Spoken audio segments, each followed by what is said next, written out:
নমস্কার বন্ধুরা, নতুন একটা ভিডিওয়ে সবাইকে স্বাগত।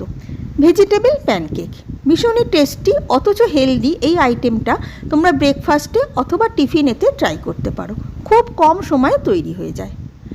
নিয়েছি এখানে হাফ কাপ মেজারিং কাপের সুজিটাকে আমি মিক্সিতে দিয়ে একটু গুঁড়ো করে নিয়েছি। সুজির সঙ্গে মেশাবো টক দই, যতটা সুজি তার অর্ধেকটা পরিমাণে টক দই দিলাম। এবার যে কাপ মেপে টক দইটা দিয়েছি সেই কাপ মেপেই 1 কাপ জলও আমি এতে যোগ করলাম। সব কিছুকে ভালো করে মেখে নিয়ে ঢাকা দিয়ে মিনিট 10 জন্য রেস্টে রেখে দেবো। এতে সুজিটা ফুলে গিয়ে ভালো রকম সেট হয়ে যাবে। তার মাঝে আমি ভেজিটেবলগুলোকে কাট করে নেব। 10-12 মিনিট রেস্টে রাখার পর দেখো জিনিসটা অনেকটা টাইট হয়ে গেছে, তার মানে সুজিটা ফুলে গেছে, ভালো রকম জিনিসটা সেটও হয়ে গেছে। এবারে এতে একে একে মেশাবো।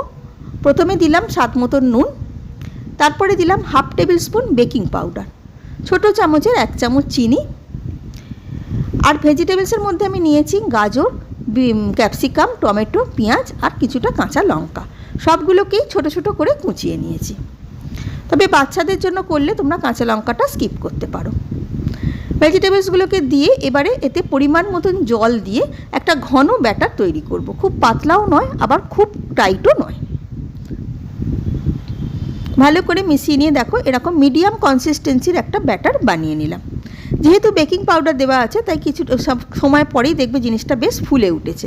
মিনিট 5 এটাকে রেখে দেব। এরপরে প্যানকেকগুলোকে গড়ব। সামান্য একটু তেল নিয়ে ব্রাশের সাহায্যে তাওয়াটাতে মাখিয়ে নিয়ে 1 চামচ ব্যাটার নিয়ে দিয়ে দিলাম।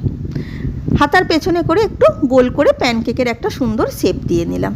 এবার গ্যাসের ফ্লেমকে একদম লো করে দিয়ে মিনিট খানেক অপেক্ষা করলেই দেখতে পাবে ওপরে এরকম ফুটো ফুটো জালি জালি তৈরি হচ্ছে।